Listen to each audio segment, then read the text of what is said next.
الله عليه وسلم الصلاة عماد الدين من أقامها فقد أقام الدين ومن حكمها فقد حكم الدين الله رسول صلى الله عليه وسلم বলেন নামাজ হলো ধর্মের খুঁটি যে তার নামাজ ঠিক রাখলো সে তার ধর্মকে ঠিক রাখলো আর যে তার নামাজ বিনষ্ট করে ফেললো সে ধর্মকে বিনষ্ট করে ফেললো যে তার নামাজ ঠিক রাখলো সে তার ধর্মকে ঠিক রাখলো আর যে তার নামাজ ঠিক রাখলো না সে তার ধর্মকে বিনষ্ট করে ফেললো কারণ নামাজ হলো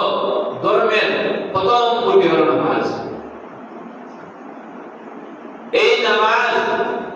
এত গুরুত্বপূর্ণ নামাজ আল্লাহর রাসূল সাল্লাল্লাহু আলাইহি ওয়াসাল্লামের উপর কোরআনুল কারীম 23 বছরে নাযিল হয়েছে 23 বছরে রাসূল করিম সাল্লাল্লাহু আলাইহি ওয়াসাল্লামের কাছে কোরআনুল কারীম ক্রমান্বয়ে অল্প অল্প করে রাসূল করিম সাল্লাল্লাহু আলাইহি ওয়াসাল্লামের কাছে নাযিল হয়েছে শরীয়তের বিষয় আশয় রাসূল করিম সাল্লাল্লাহু আলাইহি ওয়াসাল্লামের কাছে জিবরাইলের মাধ্যমে নাযিল হয়েছে শরীয়তের অনেক বিষয় অনেক ইলহাম রাসূল করিম সাল্লাল্লাহু আলাইহি ওয়াসাল্লামের কাছে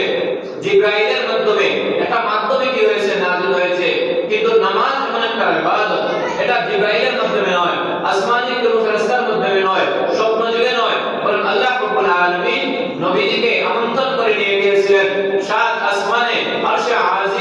আরশে আজিমে দিয়ে আল্লাহ রাব্বুল আলামিন তিনি সরাসরি উম্মতে মুহাম্মদকে পাঁচ ওয়াক্ত নামাজ পড়তে আইন করেছেন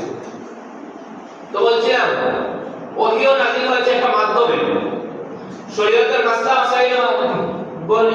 মাসলা মাসাইল নির্ধারণ করে দেওয়া হয়েছে এটা এক মাধ্যমে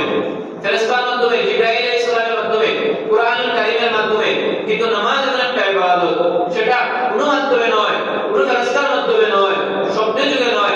ইলহামের মাধ্যমে নয় বরং আল্লাহ রাব্বুল আলামিন রাসূল করিম সাল্লাল্লাহু আলাইহি ওয়াসাল্লামকে দুনিয়া থেকে প্রথম আসমান থেকে দ্বিতীয় আসমান থেকে তৃতীয় আসমান চতুর্থ আসমান পঞ্চম আসমান ষষ্ঠ আসমান সপ্তম আসমানে নিয়ে একদম আল্লাহ রাব্বুল আলামিনের আরশে আজিমের মধ্যে নিয়ে আল্লাহ রাব্বুল আলামিন সরাসরি রাসূল করিম সাল্লাল্লাহু আলাইহি ওয়াসাল্লামের উপর নামাজ পড়ায়